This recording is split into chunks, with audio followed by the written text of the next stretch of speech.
My name is Jacob Martinez. I'm a licensed professional counselor, and I've been doing a lot of work lately here in the United States, like everybody else has. And it's funny because all of I think everybody's case notes are kind of odd this year. It's like processed feelings about the coronavirus pandemic and lots of things about civil unrest and protesting and stuff like that across all of my clients. And this is my spouse, Jez. Go ahead and introduce yourself. Hi, my name is Jed. My pronouns are they, them. I'm a product manager at Public Good Software. And I am also processing my feelings about the pandemic. So I'm an ACT trainer, and I do a lot of work teaching and consulting in ACT. And Jet works for a tech company that produces kind of values-based messaging for large corporations. It's really interesting work. So just some caveats about this presentation.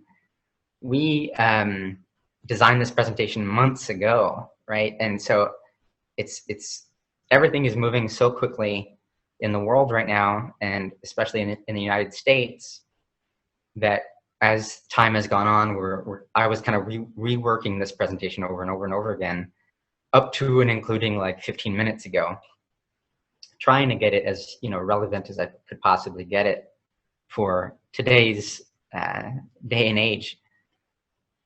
So what we're going to do today is we're going to talk a little bit about how our past personal history can be transformed through the experiences that we have and through our own verbal behavior, and how we can increase or decrease the appetitive function of our own memories and experiences, and how we can do that with clients, and especially ways of targeting that, like areas to target if you're working with a client who's experiencing some of these concerns.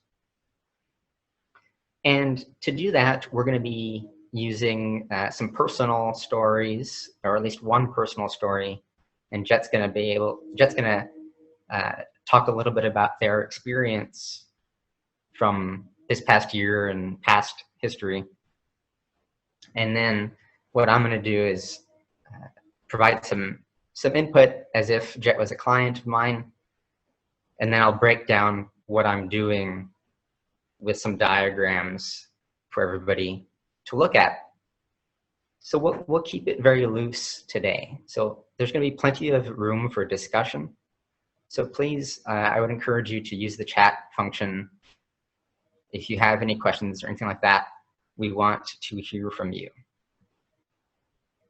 So let's start that now, actually, before we dive into anything else. How is everybody doing out there where you are? Just see if you can enter into the chat box how things have been going in your neck of the woods.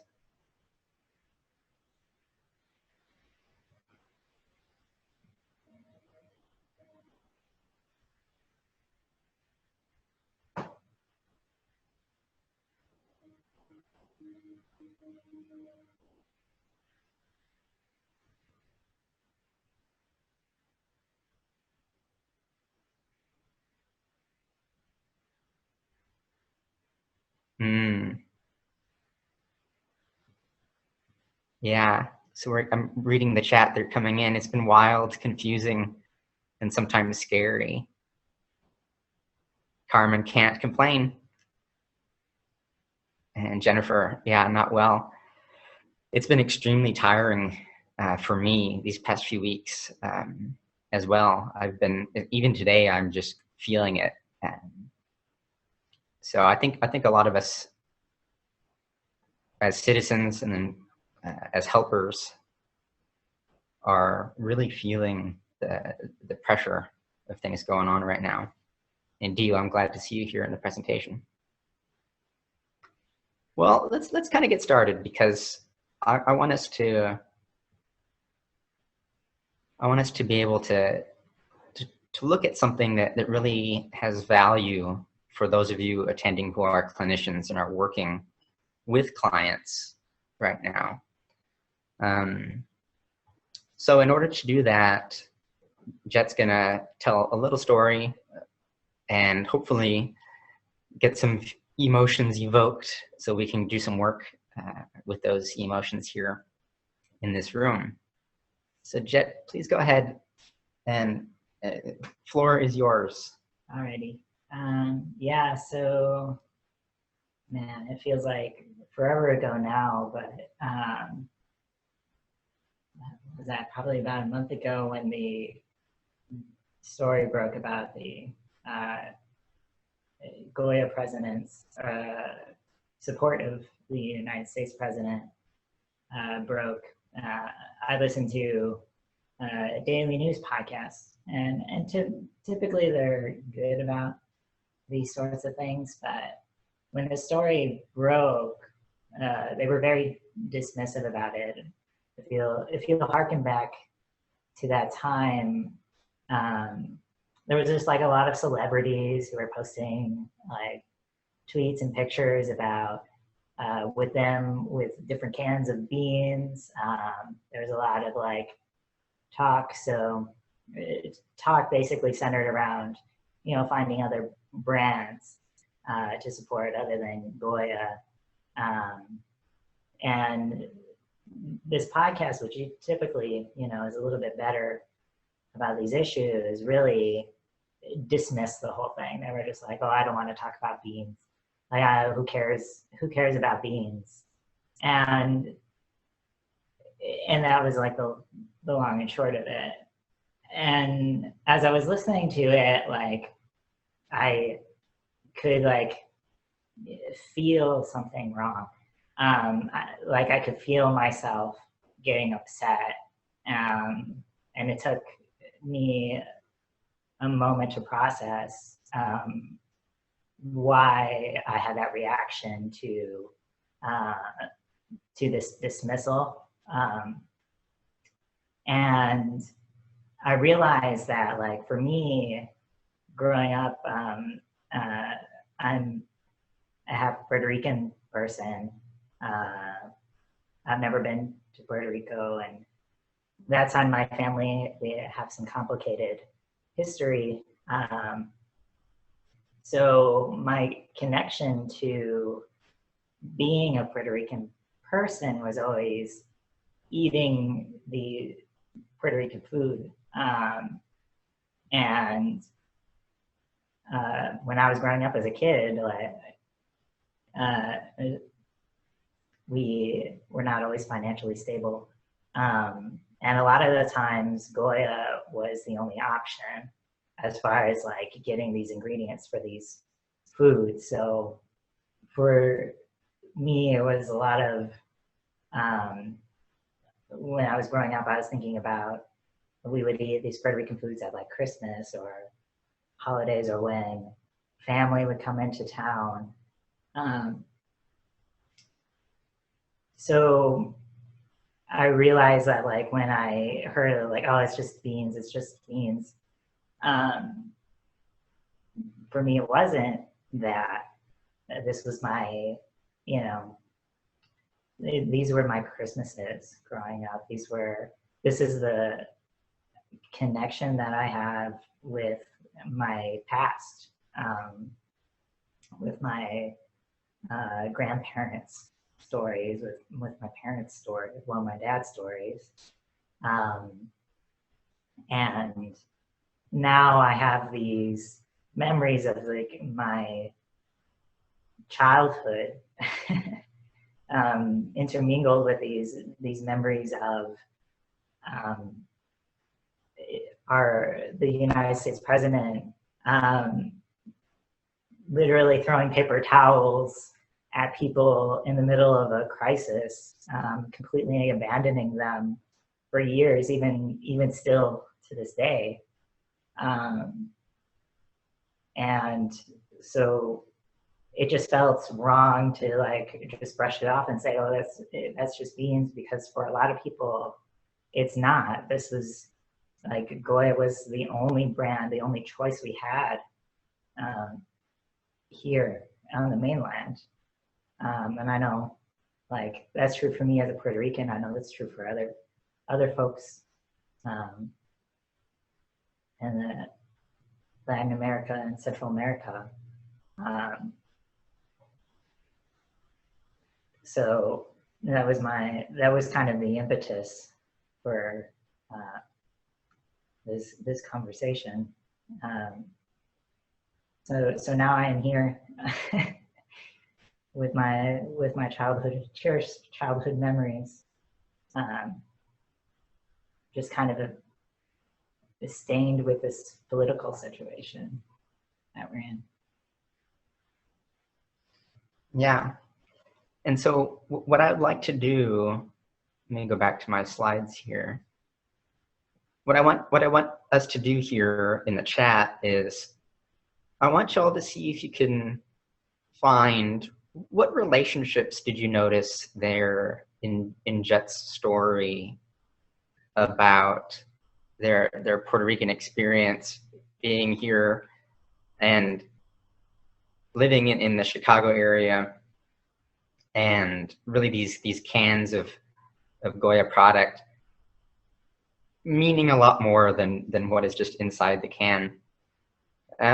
See if you can notice what relationships were there and how those relationships were affected or transformed by current events.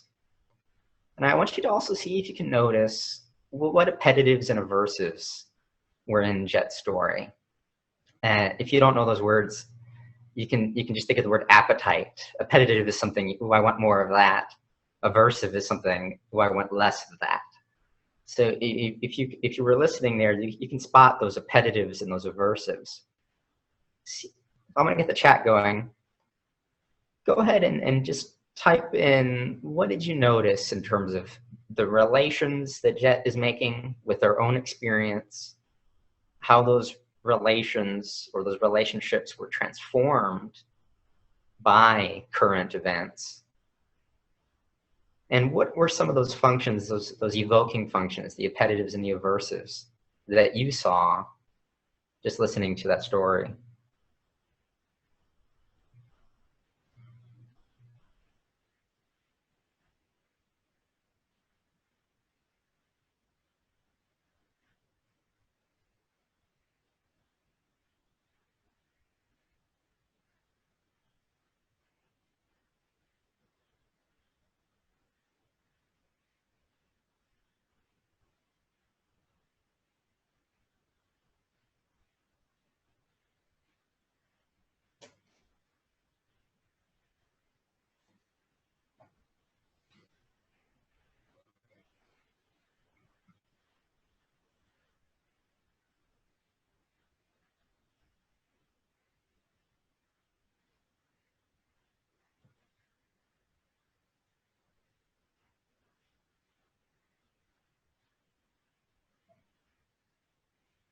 Good, so we're getting some answers in. So Carmen is saying that they noticed some multi-generational relationships going on, which definitely you can see those happening there. What else are people noticing? There's no right or wrong answers here. If you need some clues, what I want you all to be thinking about is just how is Jet relating to their own experience, and how is Jet relating to external experience? And of those relationships, are they evoking an appetitive or an aversive response?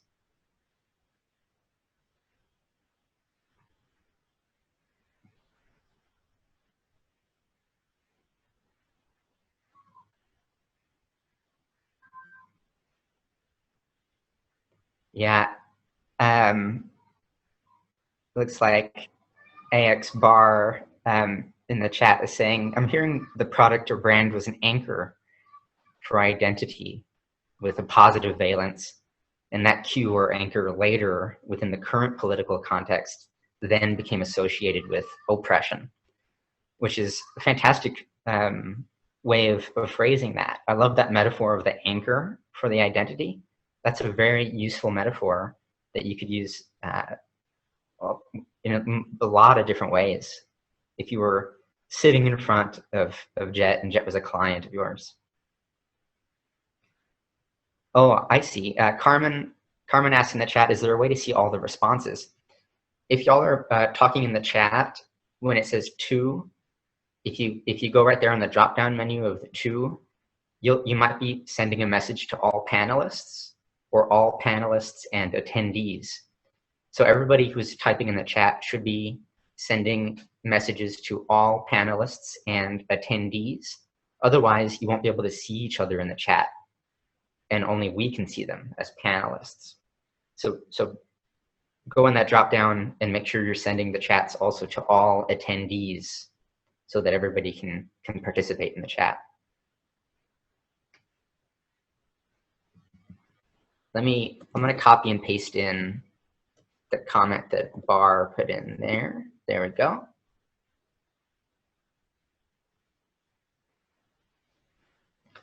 Wonderful. So Melissa is saying, initially Goya was associated with warmth, connection, and family, and it seemed mostly appetitive. And then the current events, Goya became associated with betrayal, callousness, and harm, right? So very aversive there. Excellent, right? So y'all are kind of picking up on these relations and how they're being transformed by a single piece of context. So as we know, working with clients, stimuli can be transformed, right, through verbal behavior. Somebody hundreds of thousands of miles away can do something that affects our life today, but not only affects our life today, but affects our life moving forward and affects our life going backward into the past. Let me go back to the slides here. So if you look at this slide here on your screen, this is just kind of a little diagram I whipped up. You can see there's kind of that green drop is this context, and it's, if you can imagine it kind of landing into like a pond or something, that piece of context ripples outward in both directions. So it affects things that are going into the future, but it also affects things that have already been experienced all the way into the past. And so this is one of the side effects of the way that the mind works, where we can arbitrarily apply all these different relationships to our experience. So we've all heard the phrase, if you're familiar with ACT, right, we've all heard the phrase of transforming pain into purpose. But what I would like to point out is almost universally, pain was already purpose that had been transformed into pain. And so what we're doing is we're transforming pain back into purpose, almost where it was originally. So in order to do that, what we want to do is we want to set up a sort of a collaborative framework for functional analysis of behavior. And we want to use verbal behavior to augment the appetitives and the aversives that are going on in the story. And then through that, our aim is to expand behavioral repertoires into a more workable or more functional way of being. So let's see if we can do just a bit of that. So I'm going to set maybe a little timer. I don't know if we'll do the whole, I'm going to do about 5 minutes. I don't know if we'll do the whole 5 minutes, but at least that'll cap us there. Let me set that timer up for 5 minutes, not 5 hours. So here, Jet, just be you. I'm going to be a therapist version of me. You know, as you were telling those stories, I could really sense that there was so much there that was really impacted by these things that you've been seeing on the news and on TV, and these images that are repeated over and over and over again, which is so unfortunate because it's kind of just almost like it's just hitting you again and again and again. And as you were speaking, I'm noticing, or the way I'm thinking of it is, it's almost like there's kind of like a vase or a container, if you can imagine that that contains two things inside of it. There's these cherished cultural experiences from your own past that are kind of sitting in this container. And then there are these things that are happening from the external world that are coming into that container, and they're poisoning what's already inside of that container. They're contaminating it in some way. And I think you and I know both, we both know kind of what that poison is in society.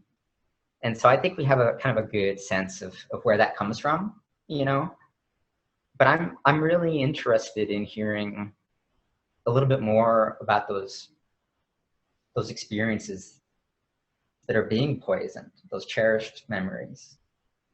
Can you, if you're willing, can you zoom in a little bit on some of those experiences there? If we can kind of separate almost that kind of poison from the other experiences and just focus on these right here. What is it that you really see in these experiences from your past? Can you give me a little bit more about that?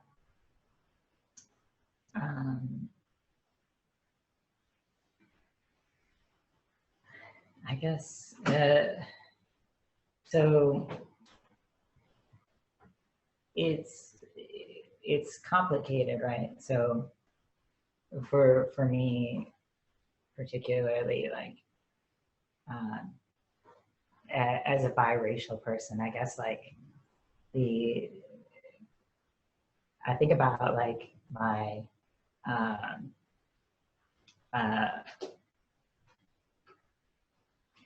when I'm thinking about, like, my family memories, these are, like, my immediate family members. Mm-hmm. This is, like, my mom and my dad and my siblings, because the connection to my extended family is, like, as I mentioned, strained, and particularly on my Puerto Rican side, mm-hmm. very strained. So folks were kind of in and out of my life on there. So apologies if I'm saying your name wrong.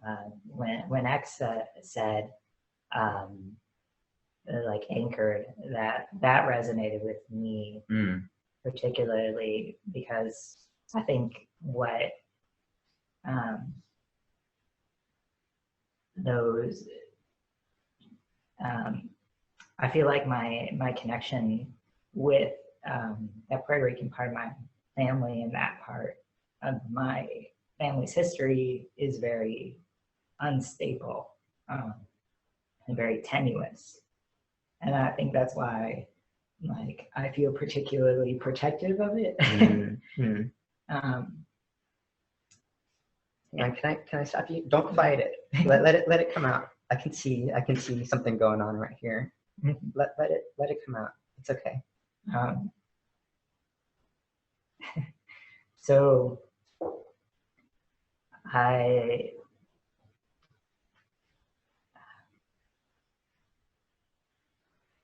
So it's just I'm trying to figure out how to articulate this, like, intrusion, because these memories are very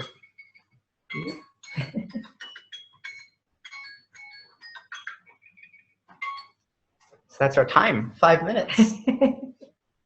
Not too long, is it? What were you about to say? Go ahead and finish that phrase. I guess when I think about these memories specifically, like, with my immediate family, me and my immediate family are very, very close. And we like tend to band together. And it's a connection I wish I had with, like, the rest of my family.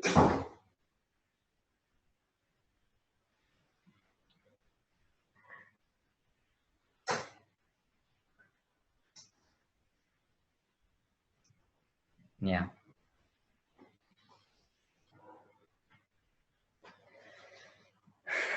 And so we can see here how quickly,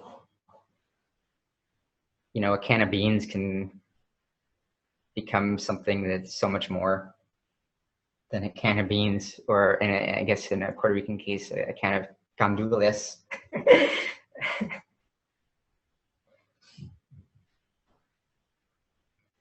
And we can see here how much incredible, you know, pain is being held. And thank you very much for being willing to be so open here on this presentation. So we can't do a whole session here, and obviously I'm not Jet's therapist, I'm Jet's spouse, so it's not appropriate for me to do a whole session here. But what we want to do is I want to kind of point out, where would we go from here? What would we target if this was a client sitting in front of you? Where would we take it? Where would we take the work?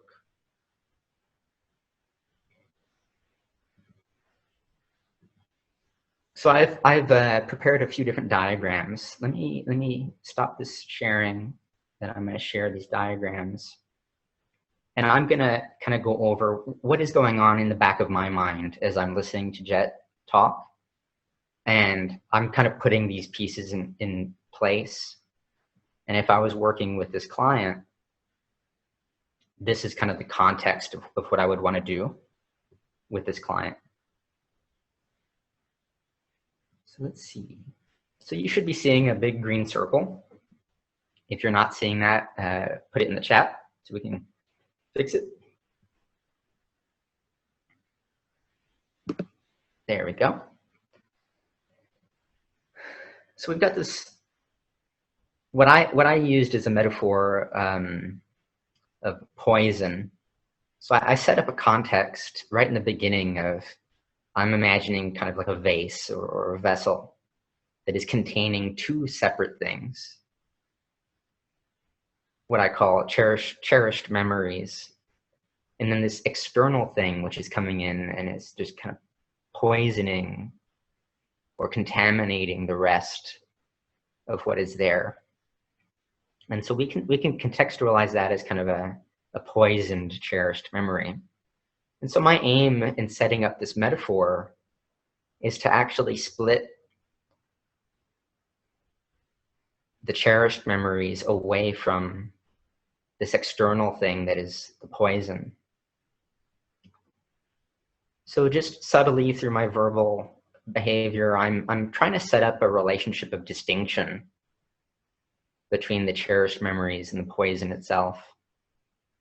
And then Jet came back to this metaphor of the anchor, which would be really, really useful later on in the work, as well as this metaphor of the container of the experience.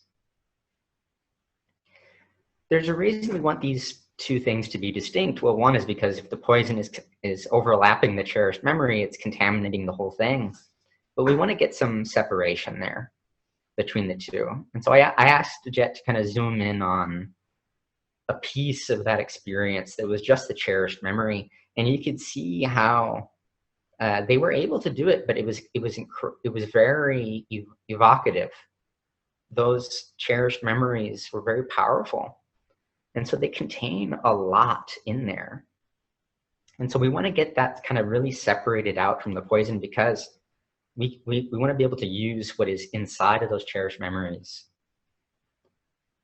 So by separating out or creating distinction between the cherished memories and this poison, and I'm deliberately using, really strong language here. I use the word poison on purpose because the word poison itself is very evocative. The word contamination is very evocative. And so I'm not just saying that there's this thing and then there's cherished memories and they're separate from each other. I'm saying there's the cherished memories and then there's this poison that is really contaminating the entirety of the vessel. And so I want I want that word poison to be very aversive, to contrast it and create distinction between the appetitive, which is the cherished memories. And then the context of the vessel itself, that metaphor, is one of containment or hierarchy. So we're saying that there's a vessel that contains both or two types of experiences here, the poison and the cherished memories. And that we can look at those from this perspective of the I or the me or the self. And so we're setting that into a hierarchical relationship as well. So the self contains different types of experiences. Some of them are very aversive and some of them are very appetitive. Some of them are external and some of them are that come from just the past. Some of them have been poisoned by external experience.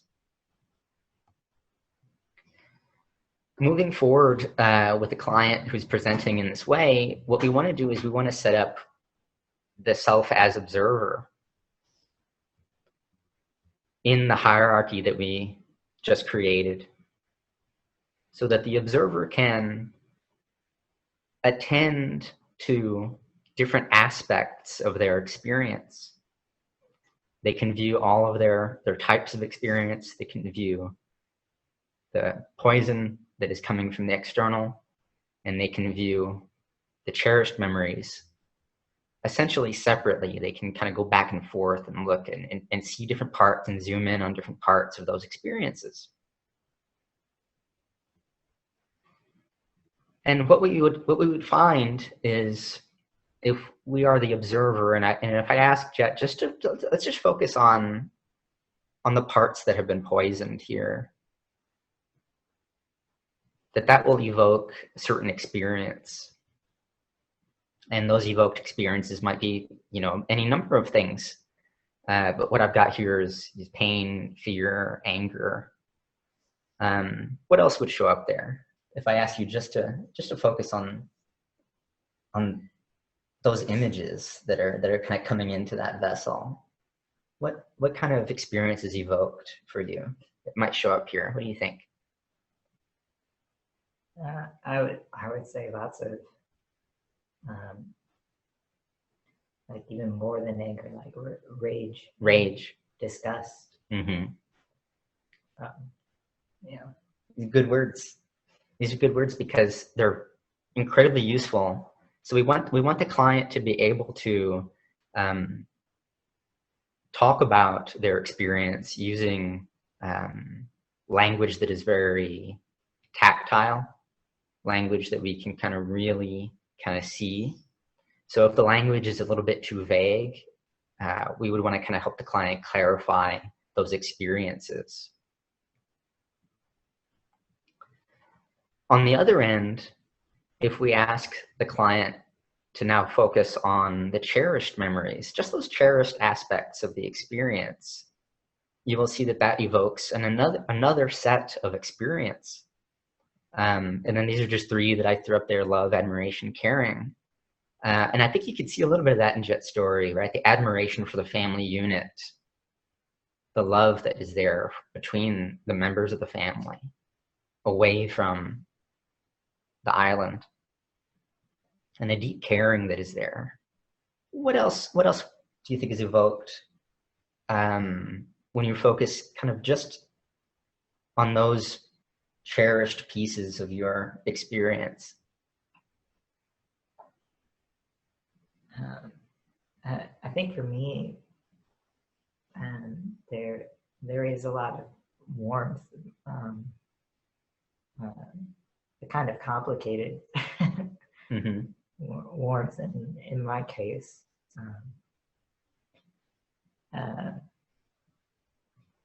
And I think like a yearning. Yeah, a yearning.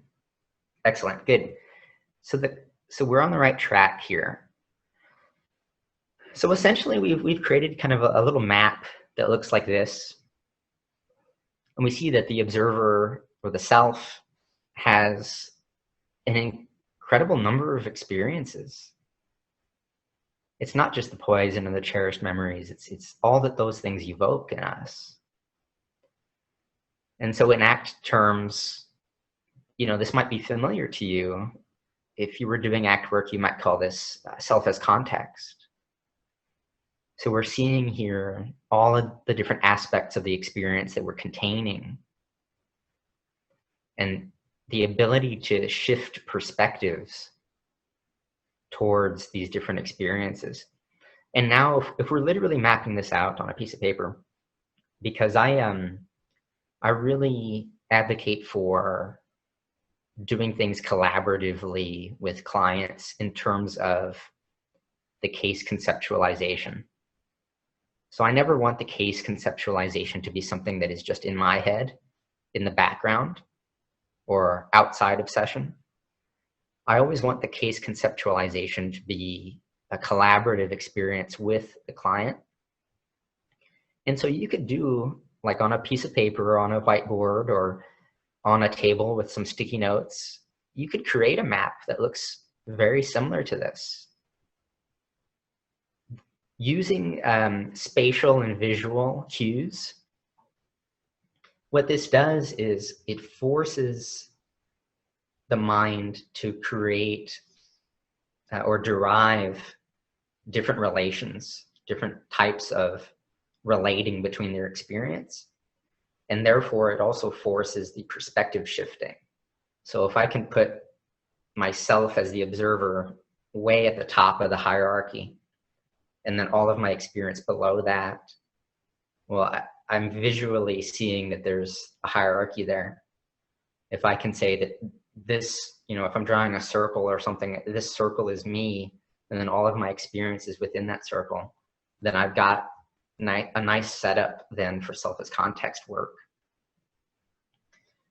So I always advocate for doing things collaboratively with clients in terms of case conceptualization, but also doing things visually, spatially within the room that you're in. I often use objects in my room and just move them around and put them in different patterns, or using the sense of touch. So we can touch this thing and, oh, this is definitely the fear. And we can touch this other thing, oh, that's definitely the love. So the next thing that we're doing here, this is the trajectory that I'd be taking with this client, is we're really hammering in the distinction relationship between the poison and the cherished memories. But we want to be careful, because this is not an oppositional relationship. Because we're not saying that these two things are essentially opposed to one another. I know it sounds like they are, but really they're just distinct from one another. There's memories and experiences that have been kind of poisoned, and then there are memories and experiences that are cherished and are just simply distinct or different from. The reason we don't want these two to be in opposition to one another is because we are going to set up a coordination frame between the evoked experience. So what we want to do is we actually want to coordinate the pain, the fear, the anger, the rage, the disgust with the love, admiration, caring, warmth. And when we coordinate those experiences, we can get rid of the poison, and we can get rid of the cherished memory as a label, and we can simply observe the content or the evoked experience that is actually there, right? Because the cherished memory is just a label, the poison is just a label. But you can see, just talking to Jet, doing that 5 minutes, how quickly we can get to these things here, which are kind of the actual experience, not just the label of the experience. So we set that observer self as up above, able to look at and able to contain a wide variety of evoked experiences. And then the next step in the work would be to set up the self as actor, or the self as agent. So the self is not just an observer of experience. The self is an actor. It's able to engage in actions in the world, not just observe and experience things. Once we set up the coordination between the self as observer and the self as actor, we can then generate committed actions from the evoked experience. And we're generating committed actions not just from the stuff that was inside the cherished memories, the love, admiration, caring, and warmth, but we are also not just generating committed actions from the pain, the fear, the anger, rage, and disgust. We actually want the committed actions to come from both sets of experience in coordination or in cooperation of one another. Why? Why would we want to do that? Actually, this is a good spot to kind of check in with the chat. I want to see kind of what you're noticing as you're looking at these diagrams, and why would we want to generate committed actions that are coming from the aversive experience and the appetitive experience in coordination or in cooperation versus just the aversive, just the appetitive. See what you think and type that in the chat.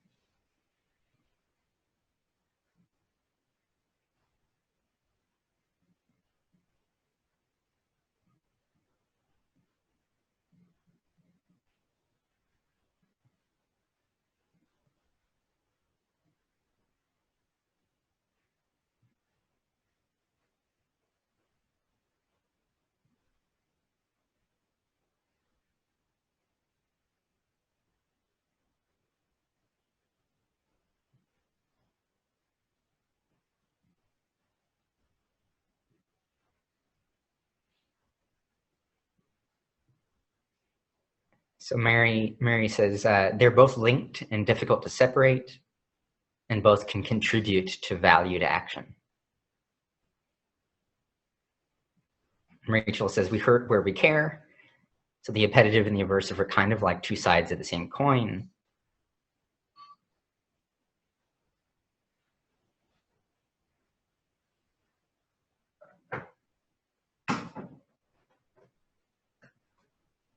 And X says, also so you don't reinforce avoidance or painful experience. You don't minimize the oppression that's happening. Definitely. So these are wonderful answers, right? Lisa is saying because the experience was derived from one thing at one time and transferred from the appetitive to the aversive at one time, and both can be used to support one in committed action.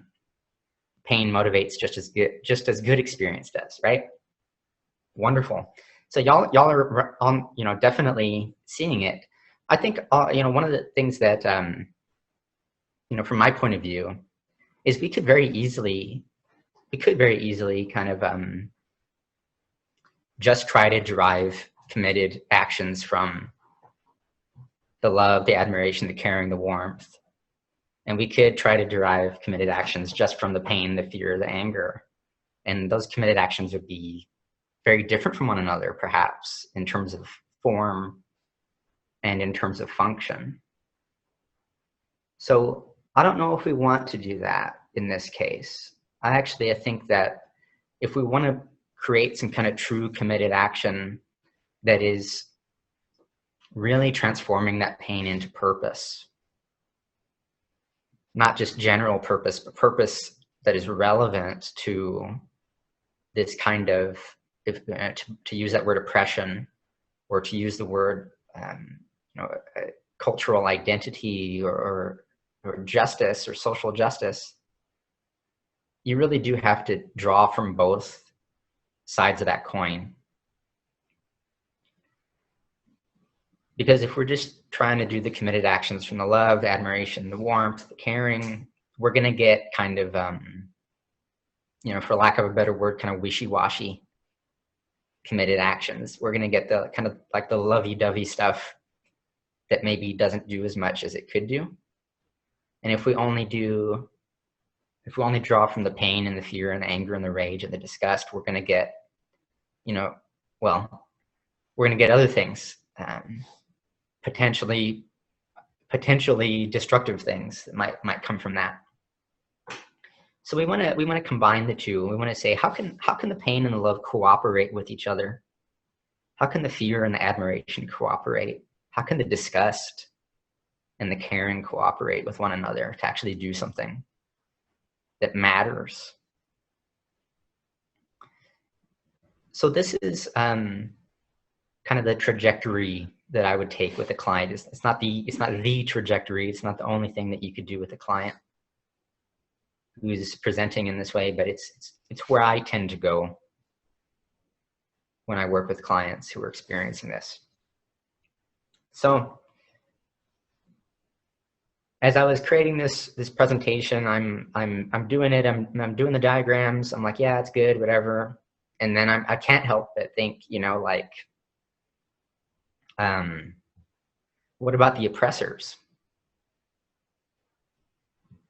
You know, because to me, it's not enough that we create better, more precise interventions for victims of oppression. We should be able to use the science to work with people who are doing the oppressing.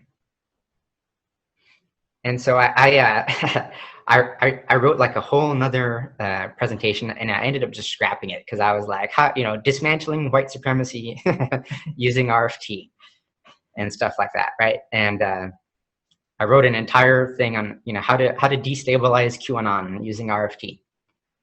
But I'm not going to give that presentation today. Maybe some other time. So all I can give you today in regards to this is we know what to target. The work is very difficult to do, though, because of course the oppressors are not lining up outside of our counseling offices trying to get in. But if you were to do the work, I guess socially, you know, in terms of at the group level, you simply target these areas.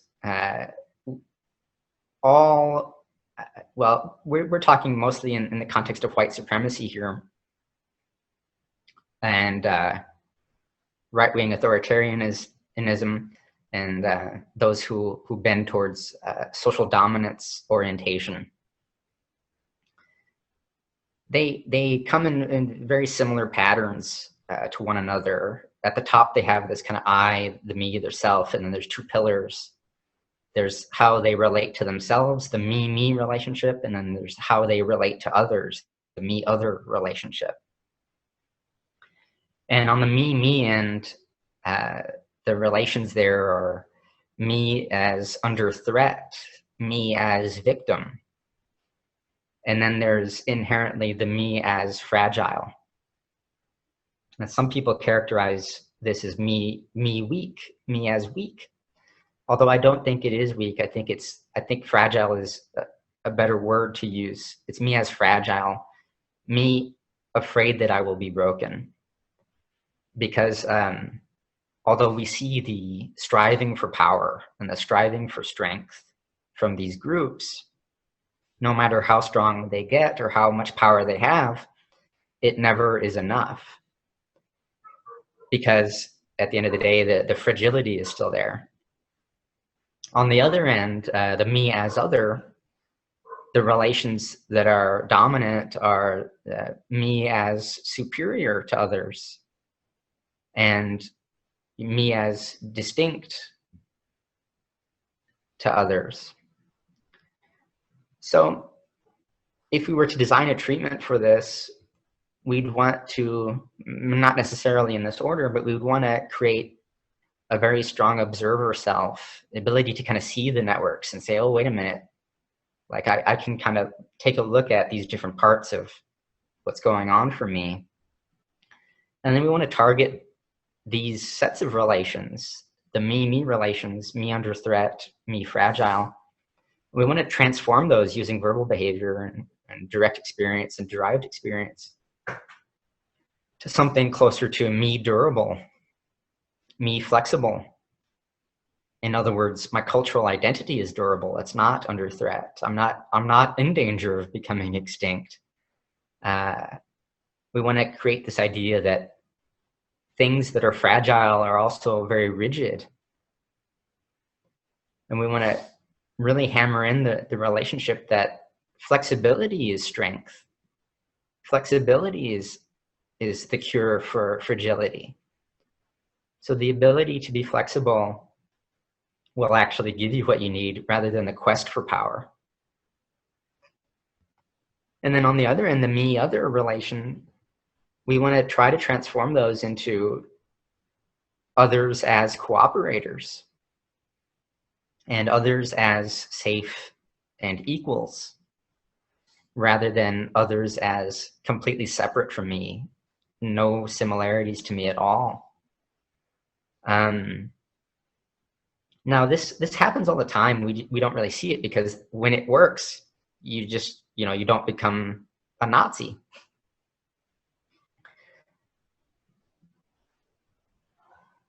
Obviously, cultural contact between groups creates some of these relational networks. It establishes some of these relationships. Cultural, I don't even know the word, disinclusivity, right? The segregating or separating from others, being unwilling to come into contact with others of different groups breeds the opposite, breeds the original diagram. So we know what to target. It's just not easy to do the work, especially on a one-to-one. So we if we want to do this, we kind of have to put it in the water supply and kind of hope people drink it or something. So that's beyond the scope of this training. But maybe down the road we'll do another one. So let me go back to the PowerPoint for a little bit, and then we'll continue.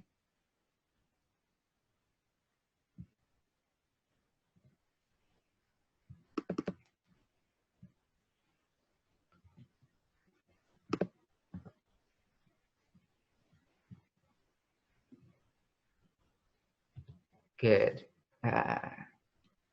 So here, just to summarize again, the work that I was doing there with Jet and those diagrams that I'm showing you, we're essentially just laying out areas to target.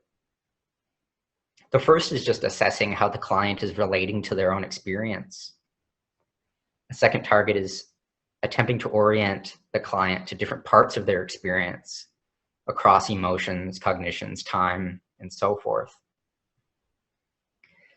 And then trying to assess the evoking functions of various stimuli.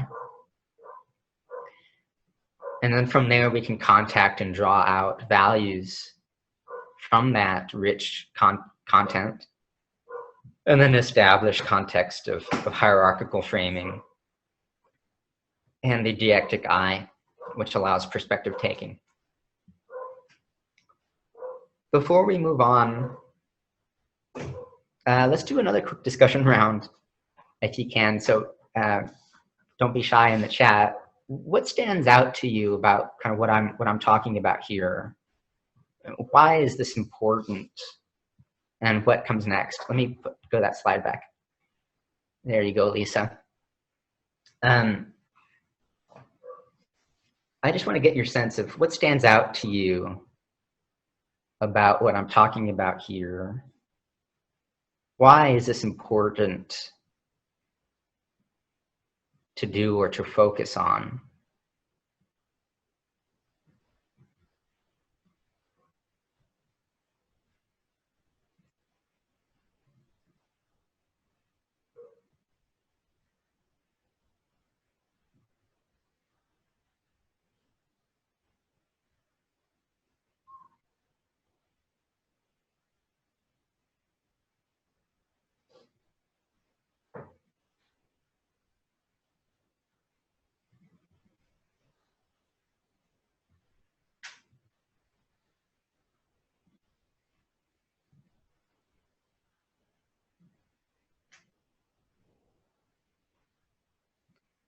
Thank you, Lisa. Lisa says, I appreciate this slide with areas to target.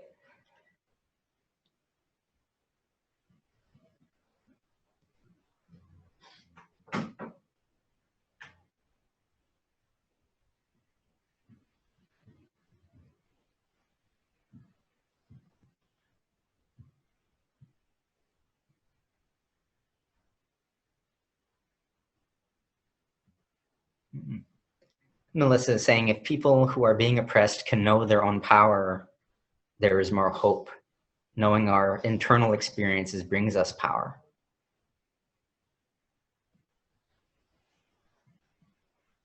And Carmen says, empower the individual to overcome pain and live a fulfilling life. And Lisa's talking about it's important to check in with the client in these areas to identify barriers. And you will see clients with different barriers. And that's just where your skills come into play, you know. For example, if a client is just really having a tough time accessing their experience, that's just when we want to do some more present moment contact and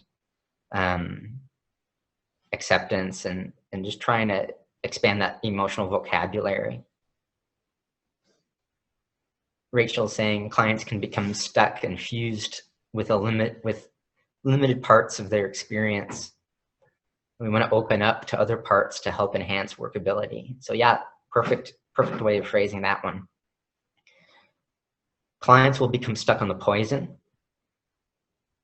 and the poison's fine, but we want to kind of shift the orienting towards these other parts of their experience to really kind of see how those experiences affect them, how those experiences are impacting things, and then we marry the two back together.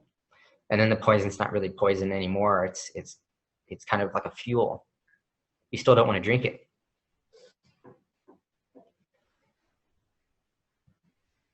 Alrighty. So let's do a quick experiential exercise, and then you can type your responses in the chat, and then that'll be all for today. Okay. So I'd like y'all to slow down and just think of the community that you are a part of.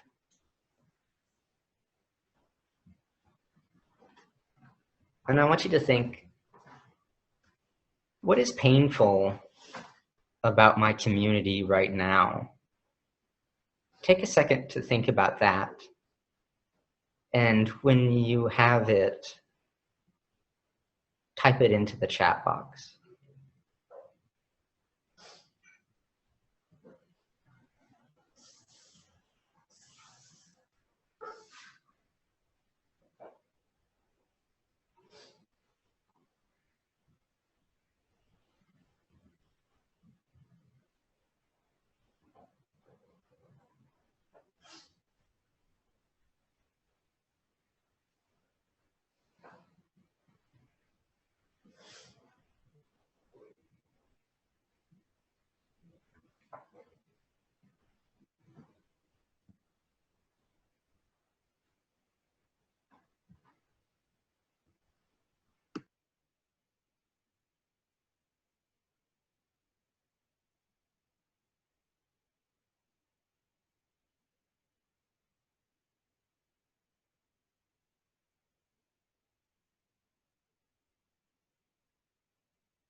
Excellent. And now I want you to be thinking about, what must I care about in order for this pain to exist? Because as Rachel, I think, said in the chat earlier, we only hurt where we care. So what do we need to care about in order for this pain to actually be a problem for us?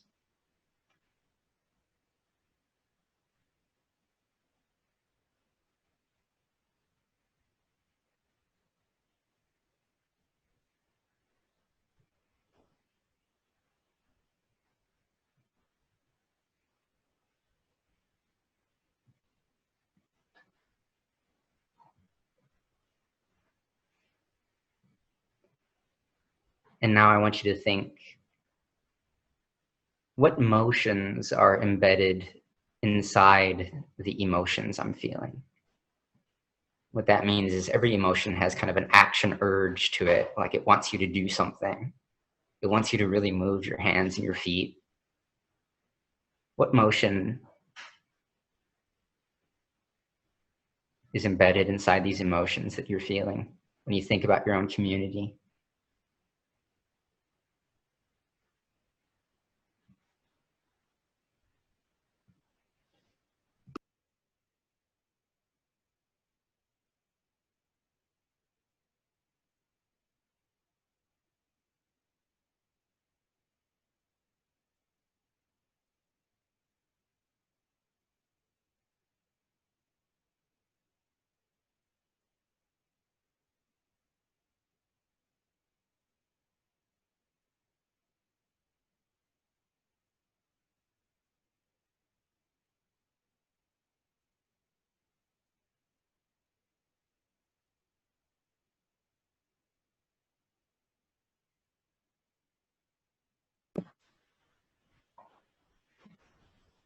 So we've got a lot of good responses here. Some of these motions that we're seeing in the chat are voting, honest communication, speaking out, activism, protection, giving to community, using voice and telling our stories, taking care of others and myself.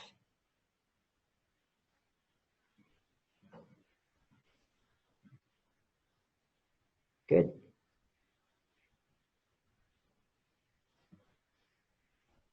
Now I want you to consider, what are these actions trying to achieve for me and my community?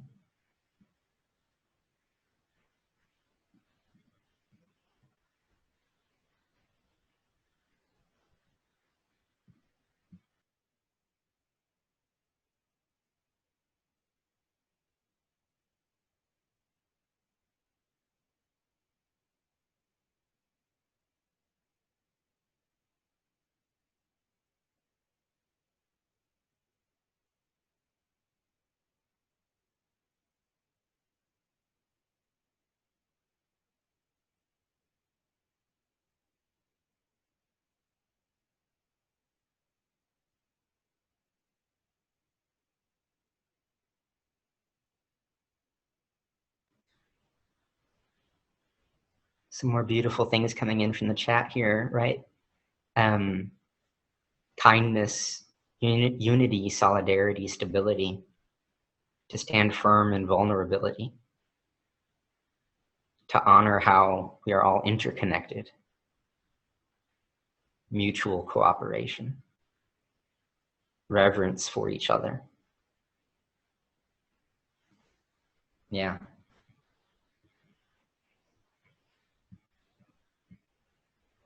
And now finally, I want you to be thinking about, what am I committed to? Or what am I committed to doing?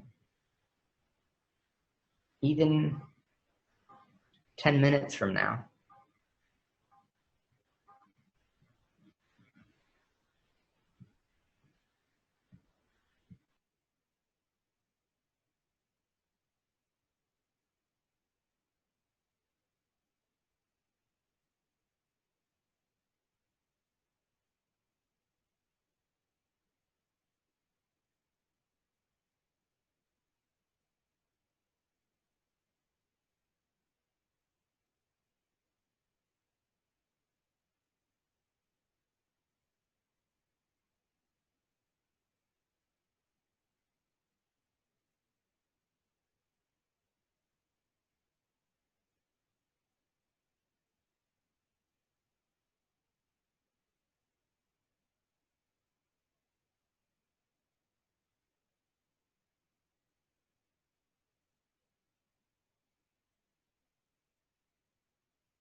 Lots of actions coming in the chat.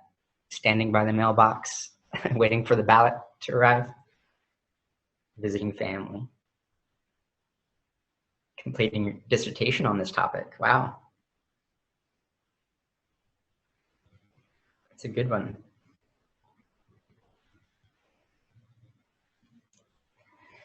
And keep involving with others.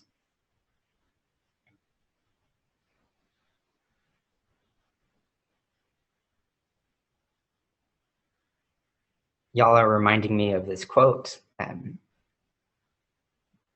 How are we to treat others?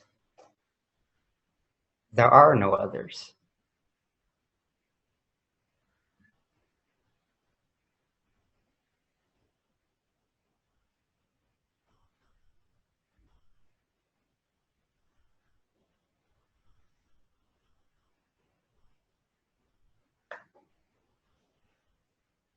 So what I would like y'all to do today is see if you can commit to something, no matter how small, that is meaningful to you. And using these questions that I kind of laid out, if I can go back, there's references here, but if I can go back, when a painful experience arises in you, even if it's just personally, even if it's not related to the community or whatever, your job is to attend to the pain, to notice it, to identify it, to give words to it.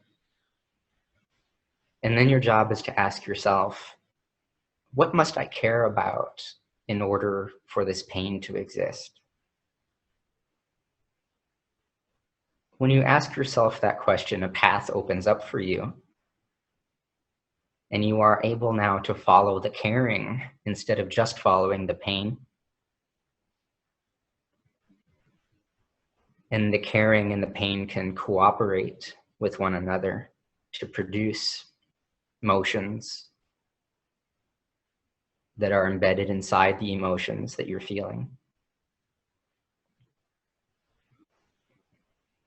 And then you ask yourself, what are these actions, these motions trying to achieve for me in this moment?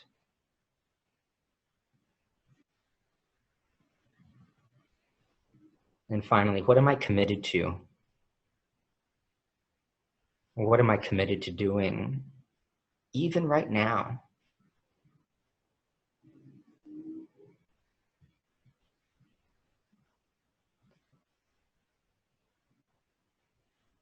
I'm not sure if the slides went out, but if you want to email me, I will send you all the slides and my diagrams. They will be posted when the recording is posted, so you can download them then as well. But I'm going to put my email in the chat.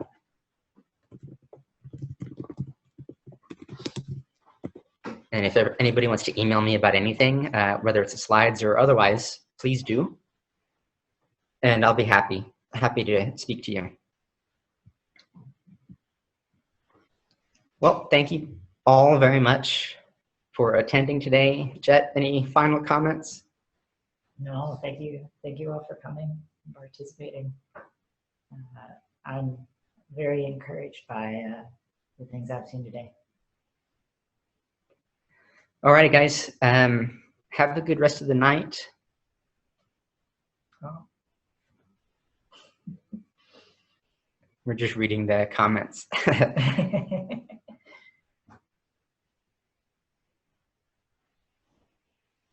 Thank you all. Please be in touch. Don't be a stranger.